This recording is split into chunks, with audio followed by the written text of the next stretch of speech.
Hello my dear friends, मैं विवेक कुमार आप सभी का आपके और अपने यूट्यूब चैनल यूवी कंपटीशंस में स्वागत करता हूं। मेरे प्यारे साथियों, सीईटी समान पात्रता परीक्षा 2022 की एग्जाम डेट घोषित हो चुकी है। सीनियर सेकेंडरी लेवल का एग्जाम का सिलेबस लेकर मैं आपके सामने उपस्थित हूं। स्पेशल क्लासेज हैं for CET senior secondary level का एग्जाम के लिए। साथियों, राजस्थान का इतिहास से मैंने शुरू किया है और राजस्थान के इतिहास में पहला जो टॉपिक है वह राजस्थान की प्राचीन सभ्यता है। प्राचीन सभ्यताओं का के बारे में हमने पढ़ा। अब बात करते हैं राजस्थान में प्राचीन सभ्यताओं के संस्कृति, काल एवं स्थल।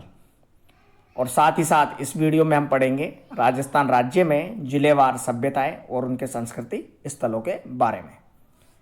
साथियों, मेरे राजस्थान राज्य जो कि क्षेत्रफल की दृष्टि से भारत देश का सबसे बड़ा राज्य है। राजस्थान में प्राचीन सभ्यताओं के संस्कृति काल एवं संस्कृति स्थलों की बात की जाए तो राजस्थान राज्य के प्राचीन संस्कृति काल को 6 भागों में बांटा गया है। राजस्थान राज्य के प्राचीन संस्कृति काल को कितने भागों में बांटा है? 6 भागों में।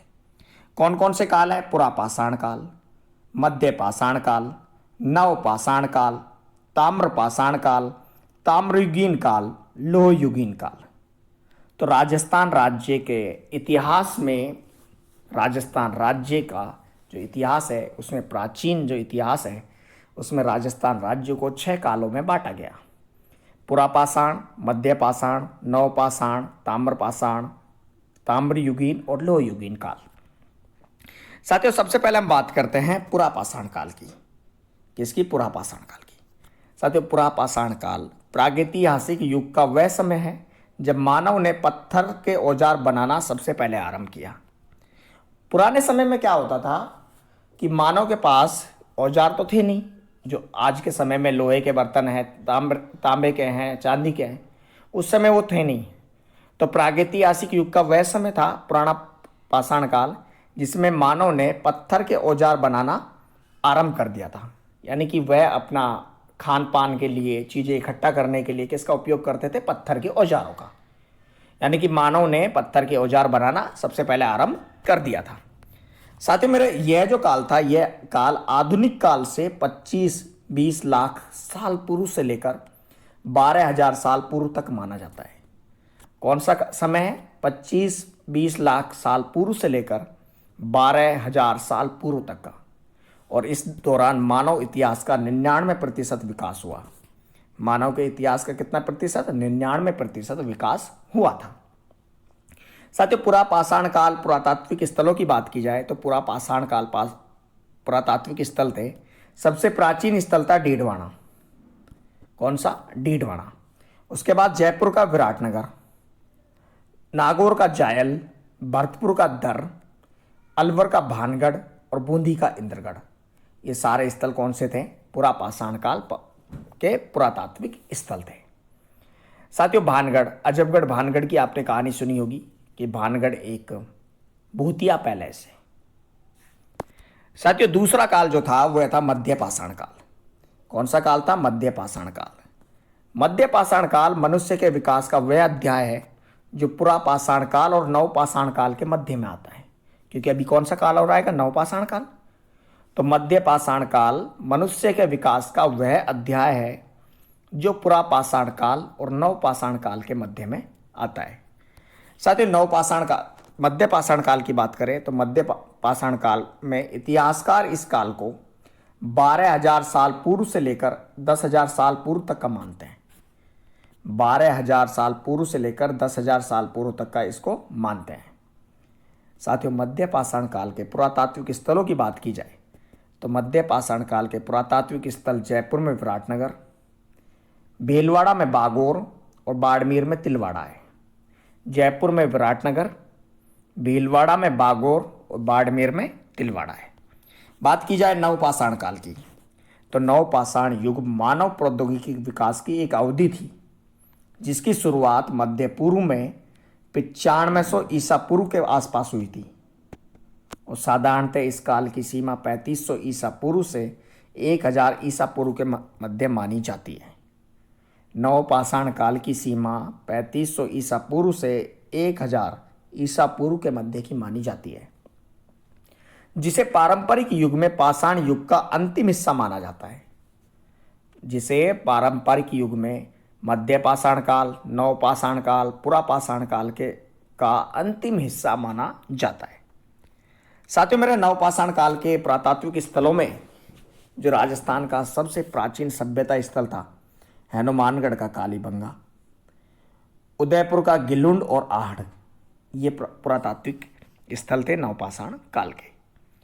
साथियों, बात की जाए ताम्रपाषाण काल की, चौथा काल है ताम्रपाषाण काल।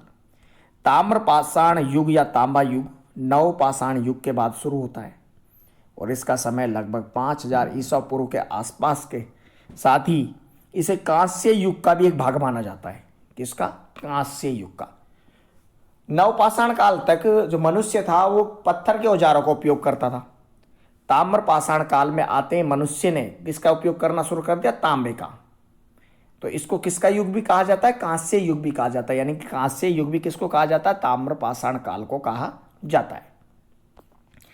वीडियो पूरा देखें, कंप्लीट वीडियो आपके लिए है। साथियों, डेली प्रिपरेशन के लिए जुड़े रहे मेरे साथ आपके और अपने यूट्यूब चैनल यूवी कॉम्पिटिशन्स पर।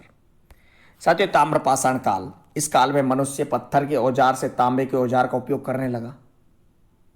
यानी कि मध्य पाषाण, नव पाषाण और पुरा पाषाण में जो मनुष्य है पत्थर के औजारों का उपयोग कर रहा था, वह अब किसका उपयोग करने लगा? तांबे के औजारों का उपयोग करने लगा। और ताम्रपाषाण काल के जो पुरातात्विक स्थल थे वह था बाड़मेर का तिलवाड़ा, भीलवाड़ा का बागोर और बालाथल। साथियों मेरे, उसके बाद आया ताम्रयुगीन काल। ताम्रयुगीन काल, ताम्रयुग नवपाषाण काल के तुरंत बाद का समय था। नवपाषाण काल के तुरंत बाद का समय था और इसका समय 3500 से 2300 ईसा पूर्व तक का माना जाता है। ताम्रयुगीन काल नवपाषाण काल के तुरंत बाद का समय था और इसका समय 3500 से 2300 ईसा पूर्व का माना जाता है। साथियों, नवपाषाण युग का अंत आते आते लोगों ने धातु से बने हथियारों का उपयोग करना शुरू कर दिया तथा धातु के रूप में ये लोग सिर्फ किसका प्रयोग करते थे? तांबे का प्रयोग करते थे। धातु के रूप में ये लोग सिर्फ तांबे का प्रयोग करते थे, तांबे का उपयोग करते थे। और इस काल में लोगों ने स्थायी जीवन जीना शुरू कर दिया था। जब ताम्रयुगीन काल था तो लोगों ने स्थायी जीवन जीना शुरू कर दिया था। उससे पहले लोग पत्थर के औजारों का उपयोग करते थे। खान पान के लिए पत्थर के औजारों का उपयोग करते हुए शिकार के लिए निकल जाते थे और अपना स्थान चेंज करते रहते थे, बदलते रहते थे, एक स्थान से दूसरे स्थान पर अपना भोजन की व्यवस्था के लिए जाते रहते थे। लेकिन जैसे ही ताम्रयुगीन काल आया तो ताम्रयुगीन काल के बाद लोगों ने क्या किया? पत्थरों की जगह तांबे के बर्तन या तांबे की चीज़ों का उपयोग करना शुरू कर दिया। तांबे के औजारों का या हथियारों का प्रयोग करना शुरू कर दिया और लोगों ने अपना स्थायी जीवन यानी कि एक जगह रहना शुरू कर दिया। और उसके बाद आया ताम्रयुगीन पुरातात्विक स्थल के कौन कौन से हैं? डूंगरपुर का बैणेश्वर, सीकर का गणेश्वर, साबड़िया पोंगल बीकानेर, बूढ़ा पुष्कर अजमेर, नागौर का कुराड़ा और परबतसर, नंदलालपुरा चिथवाड़ी जयपुर का, चित्तौड़गढ़ का पिंड पडलिया। ये ताम्रयुग के पुरातात्विक स्थल हैं। अब बात करते हैं लोहयुगीन काल का, अंतिम काल जो कि वर्तमान में भी चल रहा है, लोहयुगीन काल। साथियों, लोह युग उस काल को कहा गया है जिसमें मनुष्य ने लोहे का इस्तेमाल किया। और इतिहास की बात करें तो इतिहास में यह युग पाषाण युग एवं कांस्य युग के बाद का काल है। इसका समय 1200 से लेकर 600 ईसा पूर्व तक का समय है। अब चल रही है 22वीं सदी अब तो। साथियों, इस युग की विशेषता यह है कि इसमें मनुष्य ने विभिन्न भाषाओं की वर्णमालाओं का विकास किया, जिसकी मदद से उस काल में साहित्य और इतिहास लिखे जा सके। संस्कृत और चीनी भाषाओं के साहित्य इस काल में फला फूला। ऋग्वेद और अवस्थाई गाथाएं इसी काल में लिखी गई। कृषि, धार्मिक विश्वासों और कार्यशैली में भी इस युग में भारी परिवर्तन हुआ। अर्थात यह वर्तमान प्रारंभिक आधुनिक सभ्यता का काल था। लोहयुगीन काल कौन सा था? प्रारंभिक आधुनिक सभ्यता का काल। जो वर्तमान काल है वो कौन सा है? लोहयुगीन काल। साथियों, मेरे लोहयुगीन पुरातात्विक स्थलों की बात करें तो लोहयुग के पुरातात्विक स्थल जयपुर में विराटनगर, जोधपुर सांबर का जयपुर, नोह भरतपुर का, जालोर का भीनमाल और सुनारी झुंझुनू काला। तो ये राजस्थान राज्य में 6 पुरातात्विक काल थे, पुरापाषाण काल से लेकर लोहयुगीन काल तक के। साथियों, अब बात करते हैं राजस्थान राज्य में जिलेवार सभ्यता एवं संस्कृति स्थल। राजस्थान राज्य में 7 संभाग हैं, 33 जिले हैं। प्रत्येक जिले में कुछ ना कुछ सभ्यताएं मिली और संस्कृति स्थल भी थे। साथियों, सबसे पहला जिला था हनुमानगढ़, जहाँ पर सबसे प्राचीन सभ्यता कालीबंगा सभ्यता मिली थी। यहाँ के संस्कृति स्थल, हनुमानगढ़ जिले में सब संस्कृति स्थल और सभ्यताएं कौन कौन सी थी? कालीबंगा, रंगमहल, भादरा, पीलीबंगा। उदयपुर की बात करें तो उदयपुर में आहड़, बालाथल, इसवाल, वल्लभनगर, झाडोल। जयपुर की बात करें तो जयपुर में बैराट, जोधपुरा, नलियासर, सांबर, चिथवाड़ी, नंदलालपुरा। सीकर में गणेश्वर, गुरारा, सोहगरा। भीलवाड़ा में बागोर, ओजियाना, बांका, जहाजपुरा। श्रीगंगानगर, अन्न का कटोरा की बात करें तो बरौर, तरखानवाला, अनूपगढ़ और चकचौरासी। राजसमंद में गिलूंड सभ्यता, बाड़मेर में तिलवाड़ा, टोंक में नगर, रेड, माला और कानकोड़। चित्तौड़गढ़ में नगरी, नदी घाटी, सिवी, माध्यिका, पिंडपालिया। इसके अलावा भरतपुर में नोह, दर, श्रीपंथ, बयाना। जालोर में भीनमाल, एलाना। बीकानेर में सौंथी, डाडाथोरा, पूंगल, सांवलिया। झुंझुनू में सुनारी और नुआ सभ्यता। बूंदी में गरदड़ा, इंद्रगढ़, नैनवा। जैसलमेर में ओला, कुंडा, लोद्रुआ, पारेवर व सानू। नागौर में कुराड़ा, खुड़ी, जायल, डीडवाना। कोटा में तिपटिया, दर्रा, आलनिया, कणसुआ। पाली में बरबाला और नाडोल सभ्यताएं। झालावाड़ में कोटा सभ्यता। साथियों मेरे, इसके अलावा राजस्थान राज्य के अन्य जिलों में जोधपुर जिले में बिलाड़ा, उम्मेदनगर, मंडोर। अजमेर में बूढ़ा पुष्कर, दौसा में भसुआ। अलवर में डडीकर, जहाँ पर डडीकर फोर्ट भी है, अलवर जिले में ही है, अरावली की पर्वतमाला में, जो कि राजस्थान राज्य को 2 भागों में विभक्त करती है। अरावली पर्वतमाला 692 किलोमीटर की यह पर्वतमाला है, जिसमें 550 किलोमीटर राजस्थान राज्य में। सवाई माधोपुर में कोल माहोली, बांसवाड़ा और सिरोही में चंद्रावती। इसके अलावा साथियों मेरे, ये थे राजस्थान राज्य के पुरातात्विक स्थल, राजस्थान राज्य की सभ्यताएं और राजस्थान राज्य में कौन कौन सी संस्कृति थी।